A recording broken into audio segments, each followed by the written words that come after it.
गुज़िश्ता रोज़ social media पर आपने इमरान खान के वकील इंतज़ार पंजोथा की वो वीडियो ज़रूर देखी होंगी, जिनमें बज़ाहिर पुलिस उन्हें एक कार से बरामद कर रही है और फिर एक और वीडियो में किसी पुलिस मरकज़ या किसी थाने में उनसे पूछताछ भी की जा रही है कि ये वाक़या हुआ क्या? लेकिन सवाल करने वाले की आवाज़ और उस सवाल के अंदर ही अदाकारी मौजूद है। जैसे जवाब वो पहले से ही जानता है। जवाब हम भी जानते हैं। लेकिन आइए इस जवाब से भी पीछे इसके पस मंज़र और इस वाक़ये को ज़रा देखें। मैंने पाकिस्तान में कुछ दोस्तों से सिक्योरिटी से मुताल्लिक और दीगर सहाफ़ियों से उनसे भी बात की और मैं वो जो तमाम कुछ इस वाक़ये की तफ़सीलात मैं आपके सामने पेश करता हूँ। लेकिन अहम बात ये है कि इस वाक़ये के पस मंज़र को पहले देखना पड़ेगा। और उससे भी ज़्यादा अहम बात ये है कि ये वाक़या, इस वाक़ये की मज़म्मत, इस वाक़ये से जुड़े अगर-मगर इन सब पर भी गुफ्तगू की ज़रूरत है। जब भी कोई वाक़या हो ना इस अंदाज़ का जिसमें इंसानियत की तज़लील हो, इंसानियत की तज़हीक हो या दस्तूरी ज़मानतों की तज़हीक हो, उसके लिए किसी भी अगर या मगर से पहले उसे दो टोक अंदाज़ में उसकी मज़म्मत करना चाहिए। तो इंतज़ार पंजोथा के साथ ये जो वाक़या पेश आया है, ये इंसानियत की तज़लील का वाक़या है। ये दस्तूरी ज़मानतों की तज़लील और खिलाफ़ वर्ज़ी का वाक़या है और ये बदतरीन वाक़या है। इसकी किसी भी अगर या मगर से आगे बढ़ के इसकी मज़म्मत की जाना चाहिए और की जा रही है।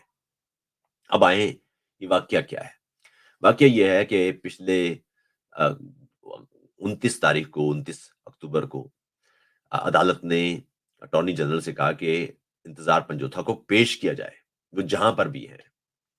वो कहाँ पर हैं उन पर अभी मैं बात करता हूँ। तो उन्होंने कहा जी कि 48 घंटे की मोहलत दे दें और फिर दोबारा समाअत हुई 48 घंटे बाद तो उन्होंने कहा जी 1 दिन की और मोहलत दे दें और 1 दिन की मोहलत के अंदर उनको बरामद कर लिया गया और बाकायदा वीडियो बना के बरामद किया गया जिसका मतलब ये है कि बताने की कोशिश की जाए कि ये वाक़ई कोई ठीक वाक़या है क्योंकि हमारे यहाँ हमारी कौम को वीडियो लाहक हो गई है। इस मुल्क का सबसे बड़ा मसला इस वक़्त ये है कि कंटेंट जनरेट कर रहा है, ये कोई तख्लीक नहीं कर रहा। दस्तूरी ज़मानतों की बुलंदी के लिए या दस्तूर की बुलंदी के लिए या जमहूरियत की मज़बूती के लिए कोई काम नहीं हो रहा, वहाँ सिर्फ़ वीडियो बन रही है, कंटेंट बन रहा है और कोई काम की बात भी नहीं हो रही है। ख़ैर, अहम बात ये है कि वो कई रोज़ से लापता थे, कुछ पता नहीं चल रहा था और फिर इस अंदाज़ से उन्हें बरामद किया गया। इससे पहले आपने देखा होगा हमारे एक कश्मीरी शायर हैं, अहमद फरहाद, वो भी पीटीआई से ताल्लुक़ रखते हैं। उनको भी इसी तरह अगवा किया गया और अगवा करके उनको भी इसी तरह से प्रोड्यूस किया गया। पहले जब जज ने कहा कि हर हालत में उनको पेश करें, उससे पहले तो वो ज़रा मुकरते रहे, लेकिन जज ने कहा कि हर हालत में उनको पेश करें, वरना आईएसआई और दीगर जो एजेंसीज़ हैं, उनके एहलकारों को यहाँ अदालत में तलब किया जाएगा, तो उस वक़्त फिर एक जाली तरीके से उनको भी प्रोड्यूस किया गया। ये जालसाज़ी आपके सामने है। अब आप आते हैं ज़रा इस वाक़ये के पीछे। ये मामला क्या है साहब? पहला सवाल तो ये है कि जब भी कोई वाक़या हो ना तो उसको अगर-मगर से बढ़ के उसकी उसकी मज़म्मत की जाना चाहिए तो मज़म्मत हो गई। लेकिन जब आप वाक़ई इस अंदाज़ का कोई वाक़या हो तो बुनियादी समाजी एक मामला ये है कि ये वाक़या कहाँ से हुआ? इसकी इब्तिदा कहाँ से? इसको रोका कैसे जाए? तो मामला ये है कि इस वक़्त आपके यहाँ कोई भी नाम लेने वाला तो नहीं है जी वो ऐसे हो गया तो ये सबको पता है कि पाकिस्तान की एजेंसीज़ ऐसे वाक़यात में मुलव्विस होती हैं। और सिर्फ अभी तो ये पंजाब के अंदर वाक़या है, इमरान खान के वकील हैं, मशहूर आदमी हैं, तो उनकी कंडेमनेशन भी हो रही है। अब आप इमेजिन कीजिए सिंध, बलूचिस्तान, पख्तूनख्वा, कश्मीर, गिलगित-बल्तिस्तान, इवन के पंजाब में भी जो अंदरून के इलाके हैं या जनूबी पंजाब के इलाके हैं, वहाँ से जब लोगों को जो मारूफ लोग हैं, जो बहुत ज़्यादा मशहूर लोग नहीं हैं, उन्हें इस अंदाज़ से उठाया जाता होगा, उनका तो पूछने वाला भी कोई नहीं है। ना अदालतें पूछती हैं। ये भी मशहूर आदमी है और इस्लामाबाद में एक सियासी दंगल चल रहा है, Noon league, Imran Khan, PTI, peoples party. तो ये जज भी वहाँ मुस्तैदी से काम करते नज़र आते हैं आपको, इस पूरे करतब का एक हिस्सा बन के। लेकिन बलोच, पश्तून और दीगर कौमें, वो चीखती रहती हैं। कभी आपने सुना है कि अदालतों ने उनके बारे में भी इसी तरह उनको प्रोड्यूस करने के कुछ कहा हो? उसमें तो जैसे लगता है कि वो शामिल हैं इस पूरे जुर्म में।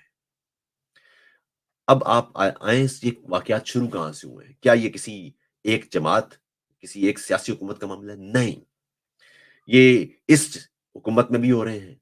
ये पीडीएम इस अंदाज़ से लापता लोगों को करना, ये पीडीएम की हुकूमत में भी होता रहा है, इमरान खान के दौर में भी होता रहा है, नून लीग के पिछले दौर में भी होता रहा है, پیپلز پارٹی کے دور میں بھی ہوتا رہا ہے، لوگوں کو اغوا کرتے چلے جاتے ہیں، اور بدقسمتی دیکھیے کہ آپ کسی سیاسی رہنما سے ملیں اور اسے پوچھیں کہ صاحب یہ کیا معاملہ ہے، تو وہ کہے گا جی میں بے بس ہوں، میرے بس میں کچھ نہیں ہے، جج کہے گا جی میں بھی بے بس ہوں، میرے بس میں کچھ نہیں ہے۔ مسئلہ کیا ہے؟ مسئلہ یہ کہ پاکستان کی ایجنسیز وہ پاکستان میں ریاست، حکومت اور دستور اس سے اوپر چلی گئی ہے، وہ کسی کی سننے کو تیار نہیں ہے، فوج اپنے اندر ایک ریاست بن گئی ہے، وہ کسی کی بات ماننے کو تیار نہیں ہے۔ حالانکہ اس کا نقصان یہ ہو رہا ہے کہ پاکستان بطور ریاست آہستہ آہستہ غیر فعال ہوتا جا رہا ہے، اور عین ممکن ہے کہ پاکستان کسی روز خانہ جنگی یا ٹوٹ پھوٹ یا تقسیم کا شکار ہو جائے۔ یہ افسوسناک بات ہے کہ بنیادی طور پر تمام سیاستدان اور اس سسٹم سے جڑے ہوئے دیگر عناصر وہ اکٹھے بیٹھ کے ایجنسیوں کے حوالے سے کوئی اصلاحات کرنے کو تیار نہیں ہے۔ کتنے افسوس کی بات ہے کہ جب اپوزیشن میں ہوتے ہیں تو یہ روتے ہیں، اور یہی حکومت میں جا کے انہی ایجنسیز کو استعمال کر کے یہی ظلم دوبارہ کرنے لگتے ہیں۔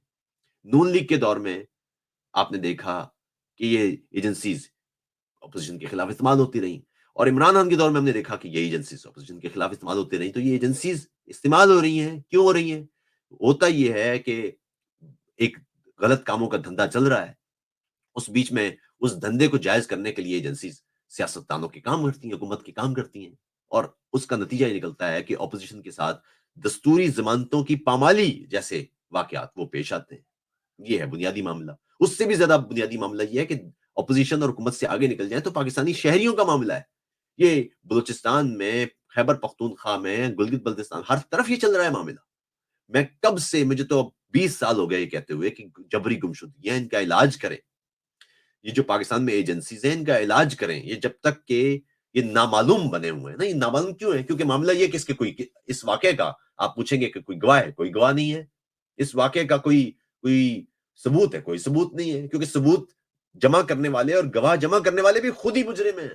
جب ریاست خود یہ یا ریاستی ادارے یہ خود طے کر لیں کہ انہوں نے جرم کرنا ہے، پھر کیسے پکڑیں گے آپ کسی جرم کو؟ جن پر ذمہ داری ہے کہ وہ بنیادی دستوری ضمانتیں ان کو بحال کریں، وہی اگر اس جرم میں شامل ہوں گے تو کیسے پکڑا جا سکتا ہے؟ یاد رکھیے گا، اگر خود سیکورٹی ادارے مجرموں کے ساتھ شامل ہو جائیں، آپ سوال ہی پیدا نہیں ہو سکتا کہ آپ پھر مجرموں کو پکڑ سکیں۔ ہمیں ان چھوٹے سیاسی چکروں میں آپ نے لگایا ہوا ہے، اور جو میجر کام ہے اس ملک میں، سمگلنگ ہو، خواتین اور عورتوں کی جنسی پامالی اور سمگلنگ ہو، ہیومن ٹریفکنگ ہو، یا ڈرگز کا بزنس ہو، پانی مافیا ہو، زمین مافیا ہو، اس میں سب میں کون ملوث ہے؟ ہم سب جانتے ہیں۔ تو اصلاحات کیوں نہیں کر سکتے؟ اس لیے نہیں کر سکتے، اس وقت آپ کو نظر آ رہا ہے اصلاحات کیوں نہیں کر سکتے؟ اس لیے کہ اس وقت جو حکومت میں ہوں گے ان کو ہوگا کہ یہ تو بہترین چل رہا ہے بھائی، ایجنسیز ہمارے لیے کام کر رہی ہیں، اور جو عمران خان اور ان کی پارٹی کے لوگ ہیں ان کے اوپر ظلم کر رہی ہیں، تو بہت اچھا ہے، ہمارے کام کا ہے۔ لیکن ان کو یہ نہیں پتا کہ کل ان کے ساتھ یہی ہونا ہے۔ یہ دائرہ ہے۔ اس وقت سیاسی جماعتوں کو مل کر بیٹھنا چاہیے تھا اور طے کرنا چاہیے تھا کہ ملک میں ہم کسی شخص کو لاپتہ نہیں ہونے دیں گے، ماورائے عدالت ہلاکتوں کو ہم ختم کریں گے۔ لیکن نہیں، اس طرف نہیں جانا انہوں نے، کیونکہ انہوں نے دوسروں کے لیے استعمال کرنا ہے۔ تو یہ ہے بنیادی معاملہ۔ اس سے بھی پیچھے چلے جائیں تو یہ پتہ چل جائے گا کہ لاپتہ کیا ہے۔ پہلے تو نہیں ہوتے تھے لاپتہ، سیاسی قیدی ہوتے تھے پاکستان میں، لاپتہ کہاں سے ہوئے ہیں؟ لاپتہ ہوئے ہیں، یاد رکھیے گا، 9/11 کے بعد امریکہ نے سب سے پہلے شروع کیا، بے شمار حراستی مراکز بنائے جن کا امریکی سرزمین سے تعلق نہیں تھا۔ انہوں نے کیا کیا کہ لوگوں، جس شخص پر بھی کوئی الزام ہو، شک ہو، اس کو اٹھا لو اور گوانتانامو یا بگرام اور اس طرح کے جو حراستی مراکز ہیں وہاں پہنچا دو، اور وہاں لے جا کے نہ آپ نے امریکی قانون، نہ امریکی دستور، اس کا کوئی خیال نہیں رکھنا۔ ان لوگوں کو آپ جانوروں کی طرح ٹریٹ کریں کیونکہ آپ کو پوچھنے والا کوئی نہیں ہے۔ لیکن پھر پاکستان جیسے جو دیگر امریکی اتحادی ممالک تھے اور دیگر جو آمرانہ طرز کے ممالک تھے، انہوں نے سوچا ہے تو بڑا اچھا دھندا ہے بھائی، یہ امریکہ میں تو چلو امریکی دستور ہے، ہمارے یہاں کون سا دستور ہے؟ تو ہم تو اپنے اندر ہی، اپنے ملک کے اندر گوانتانامو بنائیں گے، بے شمار لوگوں کو اٹھائیں گے، کوئی پرچہ کاٹنے کی ضرورت نہیں، جس پر ہمیں شک ہوگا اس کو ہم اٹھائیں گے، اس کو اٹھا کے ہم اپنے لوکل گوانتانامو بھیج دیں گے، ہمیں کون پوچھنے والا ہے؟ پاکستان کے اندر کتنی ایسی جیلیں ہیں جو فوجی چلا رہے ہیں، جو پاکستانی ایجنسی چلا رہی ہیں، جن کا کوئی ریکارڈ نہیں ہے، لوگ لاپتہ ہو رہے ہیں اور وہاں پر برآمد ہو رہے ہیں۔ کوشش کروں گا کہ کسی جبری گمشدگی سے باہر آنے والے شخص سے بات کریں، ان سے پوچھیں کہ وہ کہاں رکھے گئے ہیں، وہ ایک الگ بیٹھک میں گفتگو کرتے ہیں۔ لیکن آپ کو پتہ ہے کہ یہ پاکستان کے اندر یہ سب ہو رہا ہے، اور آپ خود بھی کسی نہ کسی حد تک اس ظلم کو، جب آپ کے مخالف کے ساتھ ہو رہا تھا تو آپ جائز قرار دیتے رہے۔ آج بھی، اس وقت بھی، یہ جو انتظار पंजोथा के साथ हुआ है, नून लीग के लोग इसको जायज करार दे रहे हैं। नहीं जी, वो तो देखे ना, सबूत तो कोई नहीं है ना, वो उनके पहले सिम तो वहां से बरामद हुई थी। तो आप जब अगर मगर करते हैं तो आप अपने लिए जुर्म का रास्ता खोल देते हैं दोस्तों। ये कल आपके साथ होना है। ये बड़े ये बड़ा सादा सा मामला है। ये मकाफाते अमल नहीं है, ये दायरा है। ये होना है आपके साथ। ऐसे नहीं होगा तो वैसे होगा। और फिर आप ये जो एक और जुमला है कि जी हमारे दौर में इतना जुल्म तो नहीं हुआ था। और यार इतना जुल्म नहीं होता। अगर आपने सड़क पर आज आप अगर गालियां दे रहे हैं लोगों को, तो कल आप ये नहीं कह सकते कि यार मैंने तो इतनी बड़ी गाली थोड़ी दी थी, अब तो आप ज्यादा बड़ी गाली दे रहे हैं। आपने जब एक दफा पहाड़ से पत्थर फेंक दिया है, अब वो पत्थर चल रहा है। 20 साल से, पिछले 20-25 साल से ये जबरी गुमशुदगियों का मामला शुरू हुआ है। उस वक्त आप कहते थे कुछ तो किया होगा। अरे कोई ऐसी लापता थोड़ी कर देता है।